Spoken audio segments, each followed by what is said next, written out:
ఏదైతే మున్సిపల్ మరియు కార్పొరేషన్ ఎన్నికల ఫలితాలు వెలువడిన తర్వాత నిజంగా చాలా సంతోషం అనిపించింది.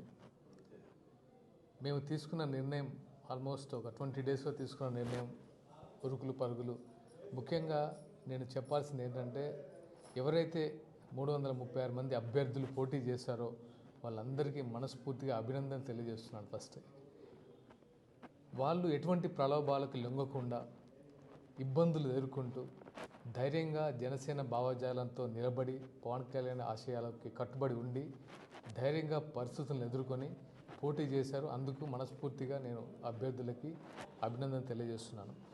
గెలిచిన అభ్యర్థులకి, సెకండ్ ప్లేస్లో ఉన్న అభ్యర్థులకి అందరికీ మనస్ఫూర్తిగా కంగ్రాచ్యులేషన్స్. ఇది మాకొక ఫస్ట్ స్టెప్. ఫస్ట్ టైం మేము తెలంగాణ ఎన్నికల్లో, మున్సిపల్ అండ్ కార్పొరేషన్ ఎన్నికల్లో పోటీ చేశాం. పోటీ చేసినప్పుడు రకరకాల మేము ప్రచారం చేసే ప్రచార కార్యదర్శిగా నేను ఆల్మోస్ట్ తెలంగాణ వ్యాప్తంగా కొన్ని జిల్లాలు తిరగడం జరిగింది. మాకు ప్రచారంలో భాగంగా చాలా సమస్యలు, ఎక్కడెక్కడ సమస్యలు ఉన్నాయి, ఎలాంటి సమస్యలు ఉన్నాయి, ఎలా ఉంది సిచ్యువేషన్, అవన్నీ మాకు అంటే చాలా పాజిటివ్ కనపడింది. ప్రచారంలో భాగంగా చాలామంది అది యాక్టర్గా కాకుండా జనసేన సిద్ధాంతాన్ని మోసే చాలామంది క్యాడర్ని కలవడం జరిగింది. వాళ్ళకు అక్కడ చాలా ఎక్కడెక్కడ సమస్యలు ఉన్నాయో ఆ సమస్యల మీద అవగాహన పెంచుకుంటున్నారు.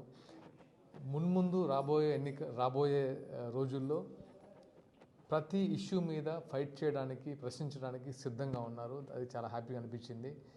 ఇప్పుడు కూడా 2 సీట్లు ఏదైతే అంటే నాకు యాదృచ్ఛికం అనుకోవచ్చు. పవన్ కళ్యాణ్ గారు ఎక్కడైతే ఆదిలాబాద్ తాండాలో ఒకప్పుడు ప్రజారాజ్యం టైంలో ఆయన చేసిన సేవలకి, ఆయన ఇచ్చిన బోర్లకి అంటే తాగునీటి సౌకర్యం కల్పించారు. అదే తాండాల నుంచి ఒక అబ్బాయి గెలిచాడు, సాగర్ గారు. అండ్ ఇక్కడ నా ఫ్లోరైడ్ ఏదైతే పవన్ కళ్యాణ్ గారు ఫ్లోరైడ్ బాధితుల గురించి ఇక్కడ ప్రశ్నించారో అదే నల్గొండ సూర్యాపేట నుంచి ఒక అబ్బాయి గెలిచాడు. నిజంగా ఆ 2 సీట్లు ఆయన ఏదైతే మంచితనానికి నిదర్శనం అనిపించింది. థ్యాంక్ యూ అన్న. పవన్ కళ్యాణ్ గారికి మరొకసారి కృతజ్ఞత తెలియజేసుకుంటూ రాబోయే రోజుల్లో, రాబోయే ఎలక్షన్స్లో జనసేన చాలా బలంగా పోరాడుతుందని మనస్ఫూర్తిగా తెలియజేస్తున్నాను. ఇది మాకొక మొదటి మెట్టు మాత్రమే. ఎవరెంత అవహేళన చేసినా, ఎవరెన్ని మాట్లాడినా, ఆంధ్ర తెలంగాణ అన్నా, పొత్తు లేదు గుర్తు లేదన్నా మాకు ఏం ఫరక పడదు. ఎందుకంటే మేము వచ్చింది ఎన్నికల్లో పోటీ చేసి గెలవడానికే కాదు, ప్రజల మధ్య ఉండి ప్రజల సమస్యల కోసం ఫైట్ చేయడానికి మేము వచ్చాము. అందుకే మేము ఎలాంటి ఫలితాలనైనా చాలా స్ఫూర్తిగా తీసుకుంటాం. ఎలాంటి ఫలితాలు ఉన్నా సరే చాలా దమ్ముగా మేము ముందుకు వస్తాం, ప్రజల్లో ఉంటాం, ప్రజల కోసం ఉందామని మనవి చేసుకుంటున్నాను. అండ్ ముఖ్యంగా మాకు ఈ అవకాశం ఇచ్చిన మా అధినేత పవన్ కళ్యాణ్ గారికి మనస్ఫూర్తిగా ధన్యవాదాలు తెలుపుకుంటున్నాం. అండ్ మా రాష్ట్ర నాయకులందరికీ ధన్యవాదాలు. Thank you so much.